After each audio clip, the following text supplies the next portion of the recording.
அதிகப்படியான மகத்துவ குணம் மற்றும் மருத்துவ குணம் உள்ளதாக சித்தர்கள் கூறுகிறார்கள்.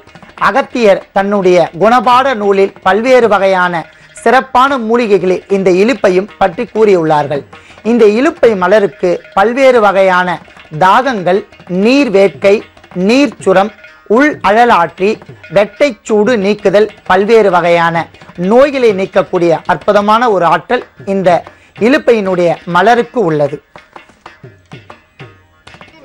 இலுப்பை மலர் அற்புதமான ஒரு நறுமணமிக்க ஒரு மலர் ஆகும். அன்பான நேயர்களே, மிக முக்கியமான குறிப்பு என்னவென்றால், ஸ்ரீவித்யா உபாசகர்கள் என்று அழைக்கக்கூடும் ஆன்மீக அன்பர்கள் இந்த இலுப்ப மலரை தசமகா வித்யா தேவி என்று சொல்லக்கூடிய தேவிக்கு இந்த மலரை அர்ச்சனை செய்தால் பல்வேறு வரங்களை பெறலாம் என்று சித்தர் கூற்றுள்ளது. மேலும் இந்த இலுப்பை பூவை பற்றி ஒரு பழமொழியே உண்டு. ஆலை இல்லாத ஊருக்கு இலுப்பை பூ சர்க்கரை என்ற பழமொழி வந்திருக்கும்.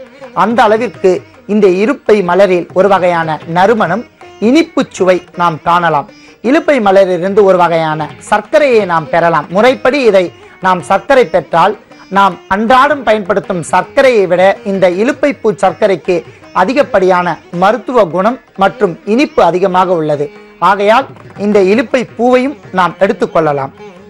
அடுத்ததாக இந்த இலுப்பை முதன்மை மூலிகையாக கொண்டு சொரியாசிஸ் என்று சொல்லக்கூடிய உலகை பயமுறுத்தக்கூடிய ஒரு தோல் நோயை எவ்வாறு நாம் மிக சாதாரணமாக சரி செய்து கொண்டு அந்த நோயில் இருந்து முழுமையாக விடுதலை பெறலாம் என்பதற்காக இத்துடன் ஒரு துணை மூலிகையும் நாம் சேர்த்து பார்க்க போகின்றோம். அந்த மூலிகையின் பெயர் வெட்பாலை. வெட்பாலை என்று சொல்வார்கள். வறண்ட பிரதேசங்கள் மற்றும் தண்ணீர் இல்லாத அதிகப்படியான நீர் தேக்கமில்லாத ஓரங்களில் இது வளர்ந்து வரும். இந்த வெட்பாலைக்கு தோல் நோயை தீர்க்கக்கூடிய அற்புதமான ஒரு ஆற்றல் இந்த வெட்பாலைக்கு உண்டு. இந்த வெட்பாலையின் இலைகளை நாம் இவ்வாறு பார்க்கலாம். மேலும் வெட்பாலையின் காயை நாம் இந்த வகையில் பார்க்கலாம். வெட்பாலையின் காய் மிக நீண்டு இருக்கும், பச்சை பசேல் என்று இருக்கும். குறிப்பாக இந்த காய் இவ்வாறு ஒட்டி கொண்டு இருக்கும். 2 காயாக ஒட்டி கொண்டு நாம் தேவைப்பட்டால் பிரித்து கொள்ளலாம். நேயர்களின் விருப்பத்திற்காக இந்த காயும் நாம் காண்பிக்கின்றோம். ஏனென்றால் பல்வேறு வகை மூலிகைகளை தெரிந்து கொண்டால்தான் நாம் எந்த நோயை அந்த நோயிலிருந்து தன்னை தற்காத்து கொள்ளலாம் என்பதற்காக பரிபூர்ணமான மூலிகையை நாம் பார்த்து கொண்டிருக்கிறோம். அடுத்ததாக இந்த முதன்மையான மூலிகை இலுப்பையை கொண்டு நாம் உடலில் ஏற்படக்கூடிய கிரந்தி, மேக கருப்பான், வெட்டை மற்றும் சொறி சிரங்கு, அழுக்கல் தேமல் எவ்வாறு நாம் சரி செய்து கொள்ளலாம். அத்துடன் இணைந்த மூலிகை இன்னொரு மூலிகை சீத்தா பழ இலை. இந்த பழங்கள் சாப்பிடுவதற்கு மிக சுவையாக இருக்கும். மிகவும் அற்புதமான குளிர்ச்சியை தரக்கூடிய ஒரு அற்புதமான பழம் இந்த சீத்தா பழம். மேலும் இந்த இலையை நாம் எவ்வாறு பயன்படுத்தி மேற்கண்ட அந்த இலுப்பையும் இந்த சீத்தா இலைகளையும் கொண்டு நாம் எவ்வாறு மேகக்கரந்தி மற்றும் சொறி சிரங்கு, அழுக்கு தேமல் இவைகளை நீக்கலாம் என்பதையும் பார்க்க போகின்றோம். அடுத்ததாக விராலி, பக்கவாதம் மற்றும் இளம்பிள்ளை வாதம் என்று சொல்லக்கூடிய அந்த கடுமையான நோயிலிருந்து நாம் எவ்வாறு விடுதலை பெறலாம். முதன்மை மூலிகையான அந்த இலுப்பையுடன் இந்த துணை மூலிகையை நாம் சேர்த்துக்கொள்வோம். இதன் பெயர் விராலி. விராலிக்கு அற்புதமான பெரிய தோஷங்களை நீக்கக்கூடிய அற்புதமான ஒரு மூலிகையாகும். பாத ரசத்தை கட்டக்கூடிய அற்புதமான ஒரு மூலிகை. இது சாறு வராத காரணத்தால் இதனுடன் துரிசு சேர்த்து நாம் சாராக பெற்று பாதரசத்துடன் இணைத்தோமானால் திரவ வடிவில் இருக்கும் திடப்பொருள் பாதரசம் கட்டிவிடும்.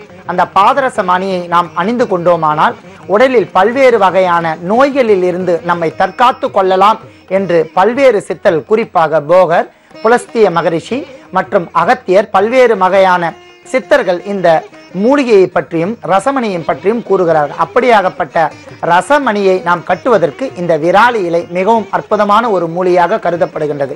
ஆகையால் தான் விராலிமலை என்ற ஊரில் முருகப்பெருமான் ரசவாத சித்தராக இருப்பதால் இந்த மூலிகை அந்த கோவிலை சுற்றி பெரும்பான்மையாக இந்த மூலிகைகள் தான் காணப்படும். அதற்காகத்தான் அந்த ஊருக்கே விராலிமலை என்று பெயர் வந்தது. அடுத்ததாக நமக்கு பல்வேறு வகையான தோல் நோய் மற்றும் விஷங்களை போக்கக்கூடிய இலுப்பையை கொண்டு இத்துடன் கரிசாலை என்று சொல்லக்கூடிய கரிசலாங்கண்ணியை சேர்த்து எவ்வாறு நாம் சரி செய்து கொள்ளலாம் என்பதையும் பார்க்க போகின்றோம். கரிசாலை ஒரு அற்புதமான காயஸ்தி மூலிகை. கரிசாலை தென்றதேகம் இளம்பிள்ளை, கரிசாலை வென்ற தேகம் அழியாது என்று வள்ளல் பெருமான் அற்புதமான இந்த கரிசாலையை கூறுகிறார்.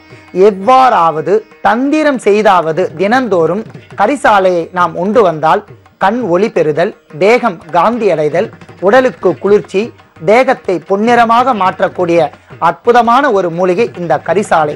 இந்த கரிசாலையை நாம் காயகற்ப முறைப்படி உண்டு வந்தோமானால் நரை, திரை, மூப்பு இவையெல்லாம் விலக்கி சாக்காடு என்பதற்குண்டான மரணத்தை தள்ளி போடலாம் என்று விஞ்ஞானத்திற்கு நம்ப முடியாத அற்புதமான தகவலை சித்தர் பெருமக்கள் தருகிறார்கள். ஆகையால் இந்த கரிசாலையும் நாம் எடுத்துள்ளோம்.